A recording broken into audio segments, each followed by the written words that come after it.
আসসালামু আলাইকুম। Hello viewers, আজকে আমি আপনাদের সামনে নতুন একটি দর্শনীয় স্থান পরিচয় করে দেব।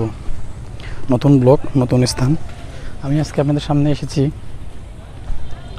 দিনাজপুরের রামসাগরে। রামসাগর দিনাজপুর জেলায় অবস্থিত, সদর উপজেলায়। দিনাজপুর থেকে মাত্র 7 কিলোমিটার দূরে। যে কেউ বললেই দেখাই দিবে। দিঘিটি দৈর্ঘ্যে প্রায় 3400 ফুট, প্রস্থে 1000 ফুট, 998, মানে প্রায় 1000 ফুট। এটা হচ্ছে প্রস্থ।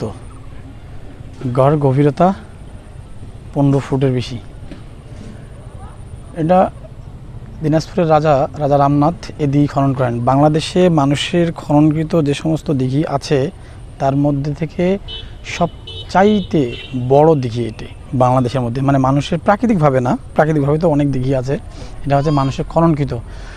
দিনাজপুরের রাজা রামনাথ এই দিঘিটি খনন করেন 1722 থেকে 1760। তার ছিল হচ্ছে রাজত্বকাল। সে সময় 1750 সালের দিকে তীব্র পানি সংকট দেখা দিলে রাজা সিদ্ধান্ত নেয় একটা দিঘি খনন করবেন। তখন সে এই স্থানটা নির্বাচন করে এখানে খনন করেন। তাই এটা 1750 থেকে 1755 খ্রিস্টাব্দ পর্যন্ত 5 বছর লাগে এটার আর কি দিঘিটা খনন করতে। এই দিঘিতে খনন কার্য পরিচালনা করার সময় 15 লক্ষ শ্রমিক অংশগ্রহণ করে।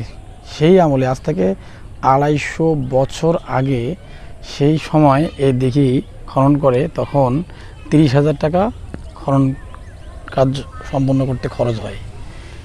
চিন্তা করা যায় 30,000 টাকা খনন করতে লাগে তখন। এখনকার কয়শো কোটি হবে চিন্তা করেন আপনি।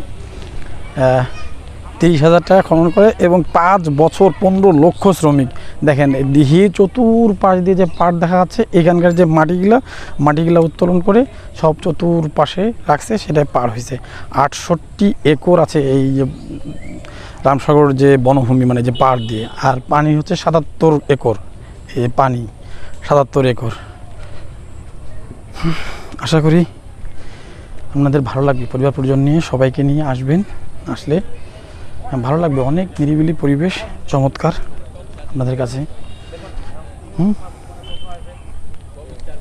চমৎকার একটা দিঘি, অনেক চমৎকার। ঠিক আছে, একদম শান্ত পরিবেশ, নিরিবিলি, নয়েজ নাই, কিচ্ছু নাই। দেখেন কেমন লাগে।